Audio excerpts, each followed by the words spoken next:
പുക വലിച്ചു. ഞാനും പുക വലിക്കുന്നതാണ്. വല്ലപ്പോഴും റിസൾട്ട് പേടിയൊന്നും പറയും.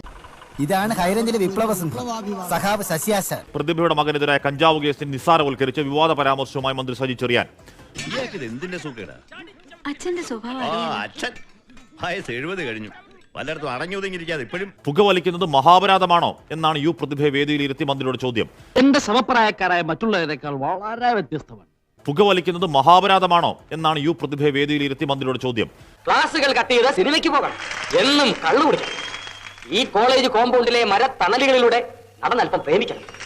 ജീവിതത്തിലാകെ മിച്ചമുണ്ടാകുന്നത് ഈ ഓർമ്മകൾ മാത്രമാണ് വിദ്യാർത്ഥി സുഹൃത്തുക്കളെ. നിങ്ങളുടെ അതേ ചിന്താഗതി തന്നെയാണ് എനിക്കുള്ളത്. അപ്പൊ ചുരുക്കി പറഞ്ഞ ഞങ്ങളെ പോലെ അമ്മാവനും ഒരു ഒന്നാം തരം പിഴയാ. താനും വല്ലപ്പോഴും പുകവലിക്കുന്ന ആളാണെന്നും ഒരു കെട്ട് ബീഡി വലിക്കുന്ന ആളാണ് MD വാസുദേവൻ നായരെന്നുമാണ് മന്ത്രിയുടെ വിചിത്രവാദം. പേടിയില്ലായ്മ വിവരക്കേടാ, പക്ഷേ വിവരമില്ലാത്തവർക്ക് പറഞ്ഞാൽ മനസ്സിലാവില്ല. എനിക്ക് വിവരമുണ്ട് എന്ന് മറ്റുള്ളവർക്ക് കൂടെ തോന്നണ്ടേ. താനും വല്ലപ്പോഴും പുകവലിക്കുന്ന ആളാണെന്നും ഒരു കെട്ട് ബീഡി വലിക്കുന്ന ആളാണ് MD വാസുദേവൻ നായരെന്നുമാണ് മന്ത്രിയുടെ വിചിത്രവാദം. നിന്റെ അച്ഛൻ പറഞ്ഞ കേട്ടില്ലേ എനിക്ക് വിവരമില്ലെന്ന്? സത്യത്തിൽ എനിക്ക് വിവരമില്ലേ? ഇല്ല.